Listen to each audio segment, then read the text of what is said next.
તમે જ્યારે કોઈ મંદિરમાં ગયા હશો ત્યારે એક વસ્તુ નોટ કરી છે કે મંદિરની ઉપર જે ધ્વજા ફરકે છે તે હંમેશા ત્રિકોણ આકારની જ કેમ હોય છે? નથી ગોળ હોતી કે નથી ચોરસ કે પછી અન્ય કોઈ આકારની નથી હોતી. શું આ એક પરંપરા છે કે પછી તેની પાછળ કોઈ રહસ્ય છે? ચાલો જાણીએ. આ સવાલ એટલો જ રોચક છે જેટલો આપણી પુરાતન વાસ્તુકલા છે. આમાં ધાર્મિક માન્યતાઓની સાથે સાથે વિજ્ઞાન પણ જોડાયેલું છે.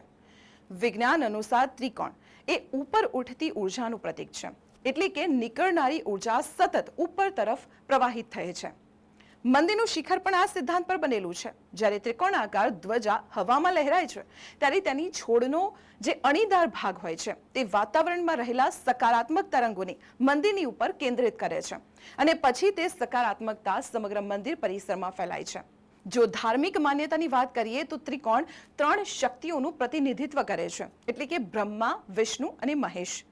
પ્રાચીન કાળમાં ધ્વજા મંદિરની ઓળખ, દિશા અને સ્થિતિ બતાવવા માટેની એક રીત હતી.